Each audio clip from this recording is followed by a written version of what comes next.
Hello good morning सम्पूर्ण साथीभाइहरूलाई र अहिले चाहिँ भनेदेखि म घाँसमा जाँदैछु है। घाँस चाहिँ आज अलिक नजिकै काट्नुपर्ने छ, बर झार्नुपर्ने छ हौ। किन भोलिको लागि पनि आज चाहिँ काटिराख्नुपर्ने छ एकैचोटि। भोलि चाहिँ बिहानै उठेर चाहिँ एक जग्गा जानुपर्ने छ, तर तपाईँहरूलाई भोलि नै देखाउँछु नि त्यो त है। र अहिले चाहिँ भनेदेखि जाँदैछु। अब कहाँनिरको घाँस हुन्छ चाहिँ एकदम गडाङ गुडुङ झारेर चाहिँ पुऱ्याउनु पर्ने छ। कतानिर अब बर हुन्छ कि के हुन्छ खोज्दै खोज्दै जानुपर्छ। छेउछाउमै ढन्डाउनुपर्छ यसलाई चाहिँ। कहाँनिर चाहिँ हुन्छ अब हेर्दै जाउँ। सजिलो कहाँ हुन्छ त्यहीँ काटेर पुऱ्याइदिनुपर्छ। आजको काम चाहिँ खालि घाँस पुऱ्याउने काम छ। त्यहाँदेखि एकछिन त केटाहरूलाई पनि सघाउँदै गरेको, त्यहाँ केटाहरू बुद्धि लगाउँदैन रहेछ कि अलिकति सिलिङ लाउँदैछ कि त्यो सिलिङ लाउने जग्गामा अलिक सघाउँदै गरेको नि त्यहाँ झिक्मीको। अब चाहिँ झार्नु त झार्नु के चाहिँ झार्नु, म त तिर घाँस केही देखिनँ। र अब सानो सानो घाँस यहीँ देखिहाल्यो। अब यही ढन्ड्याउनुपर्छ। यही घाँस चाहिँ काटिन्छ ड्याङ त्यो ड्याङ काटिसकेर देखाउँछ है त। A few moments later. र साथीभाइ फाइनली मैले चाहिँ माथिबाट चाहिँ झारिसक्यो घाँस है। यहाँतिर पुरा यहाँ बटुल्दैछु पनि झारिसक्यो अब। र एक भारी चाहिँ मैले पुऱ्याइ पनि सकेको छु साथीभाइ उ तल चाहिँ। म त अघि ब्लग गर्नु बिर्सी गएछ हो। म चाहिँ फेरि कामपट्टि लागेपछि चाहिँ भिडियो गर्नु बिर्सिजान्छ हो, त्यही भएर नि है। र एक बार चाहिँ पुऱ्याइसकेको छ। अब यहाँ दुई बारी तिन बारी कति बारी छ है, उतापट्टि पनि झरेको छ है। यहाँतिर यो अम्लिसहरू पनि काटी लानुपर्छ। कति हुन्छ हेरौँ अहिले है। ल अब यो बटुलिसकेर भेटौँ है त। र भारी पुगिसक्यो है त। खारा खुरुक अम्लिसो सम्लिसो टाकटुक काटेँ। अरू कोही पुऱ्याइसक्यो भारी, कोही यहाँ छ। अब यो लास्ट होइन, अझै काट्नुपर्छ अम्लिसोहरू के काट्नुपर्छ। अहिलेलाई चाहिँ पहिला बर्को घाँस यति नै है।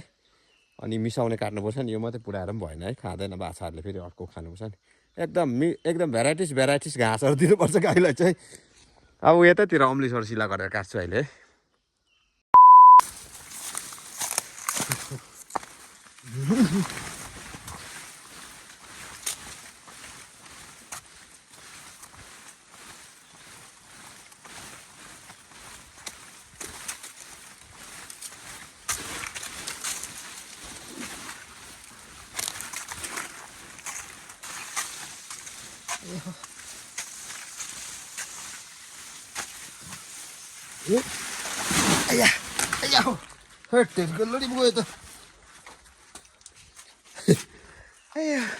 हेर नि, तर घाँस चाहिँ बेसी काटेर पनि फाइदा छैन। अस्ति काटिरहेको पनि सुकेर यस्तो खक्रक्क भइरहेको छ।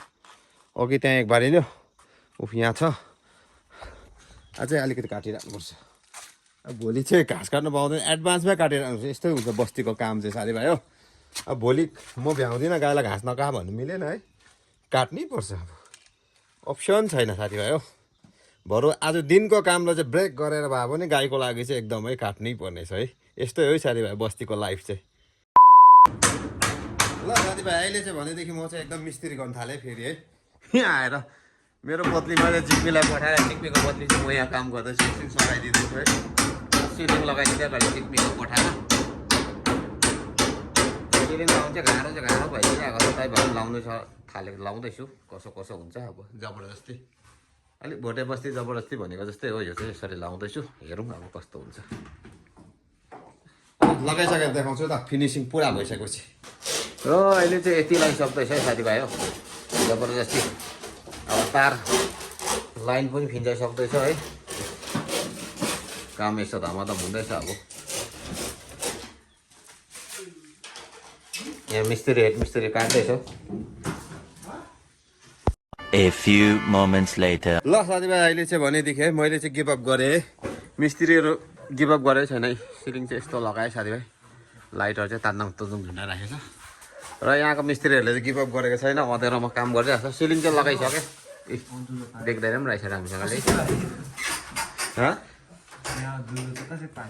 सिधा उयो। र अहिले चाहिँ भनेदेखि म घर आएँ है। अब चाहिँ लुगासुगा लाउनु पर्ने, जाडो पनि भयो है, हातखुट्टा दुःख चिसो। आजको दिन चाहिँ यसरी नै बित्यो कुद्दै है साथीभाइ हो। ल सबैजनालाई गुड नाइट सबै। ल त साथीभाइ आजको लागि तपाईँहरूलाई यति नै है। आज चाहिँ घाँसहरू काटेर अलिकति त्यहाँ सघाउँदै दिन गयो मेरो है। ल आजको लागि यति नै। भोलि तपाईँहरूलाई कहाँ लान्छु म तपाईँहरूलाई भोलि थाहा हुन्छ। बाई बाई सबैजनालाई।